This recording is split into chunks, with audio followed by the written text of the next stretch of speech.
So how exactly does a White House get its message out when it's stuck in a major political showdown? Well, we're about to break that down by looking at literally every official communication. We're talking press releases, proclamations, the whole shebang that the administration released during one single, very tense week in October 2025. Right out of the gate, the White House set the entire tone for the week with this one quote. What they did was they took the statement from a high-ranking Democrat and put it front and center. It was a strategic move to frame the whole narrative from their perspective, that their opponents view American suffering as just a political tool. So, to really get how this strategy worked, we're going to look at it through 5 key areas. We'll kick things off with the shutdown, then jump into the economic deals they were promoting, check out the formal proclamations they issued, see how they handled just the normal day-to-day stuff, and then finally, we'll decode what it all means. All right, first up, the shutdown showdown. Now, you have to understand, this wasn't just some news item of the day. No, this was the entire backdrop for everything else coming out of the White House. And their messaging about it was, to put it mildly, relentlessly consistent. And I mean, you literally could not miss this. Slapped right at the top of almost every single document they put out, it didn't matter if it was about a foreign trade deal or a national holiday, was this banner: Democrats have shut down the government. And it even had a running clock ticking away the seconds. It's designed to be the very first and very last thing you see. And this is where you can really see the strategy in action. On one side, the White House is listing these really severe, tangible problems that are hitting regular people. Then, on the other side, they've got this hand-picked list of quotes from Democratic leaders. The whole point is to create this jarring contrast between what they say is real-world pain and what they're portraying as a cold, callous political game.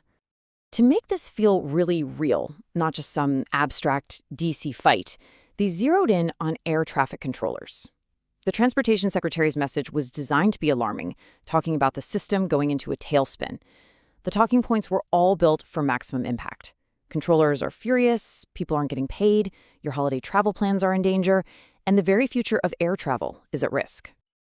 Okay, but now watch this pivot, because while one hand was pointing to a crisis supposedly caused by their opponents, the other hand was painting this picture of incredible economic strength and major international deal-making. It's quite a split screen. The big economic story of the week kicks off with a massive number: $53 billion. What is that? Well, that's the price tag they put on the recoverable mineral resources from a huge new deal signed with Australia. This was all part of a larger message about achieving resource dominance. And to prove this wasn't just some far-off promise, they made sure to highlight the next number: $3 billion. This wasn't just talk, this was action. They announced this much in joint investment was going to start flowing into these projects within the next 6 months. And it wasn't just about minerals. They packaged this whole Australia partnership as this massive, multi-layered win. We're talking billions in defense contracts, a commitment for nearly $1 trillion in new U.S. investment down the road, and even new agreements on space, AI, and quantum computing. At the exact same time, the message snaps right back home to something every single person feels in their wallet: the price of gas. The administration went all in, promoting the news that the national average had fallen, hitting its lowest point in 4 years. And here's a smart little messaging trick. To back up their claim, they didn't just use their own voice. They amplified an outside source, in this case, a forecast from GasBuddy. See, using a third party like that adds a layer of validation. It makes it feel less like a political talking point and more like just a fact.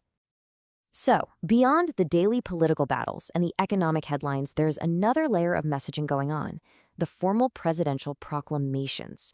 This is where the administration gets to step back and lay out its bigger long-term vision for the country. 3 big ones set the tone this week. For energy, the goal was simple: global dominance by producing as much oil, coal, and gas as possible, all summed up in that very memorable phrase, "drill, baby, drill." For cybersecurity, the focus was on defense against foreign threats, but with a real emotional hook about protecting children online. And for Forest Products Week, the vision was all about boosting the timber industry by cutting regulations, all under the banner of the Make America Beautiful Again Commission. So wait a minute.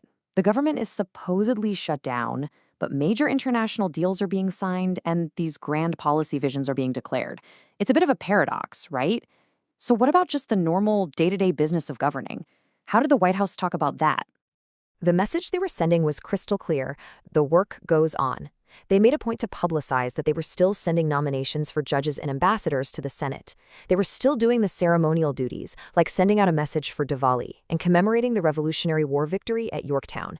And yes, they even took the time to defend a new construction project. And that new ballroom thing? It's actually a pretty great example of message control. When they started getting criticized for it, they didn't just ignore it. They reframed the whole conversation. They put out this mini history lesson basically saying, hey, this is normal. Presidents have been renovating and modernizing the White House for over a century. They dropped names from Teddy Roosevelt to Barack Obama just to show it's a bipartisan tradition. Okay, let's pull back for a second and put all these pieces together.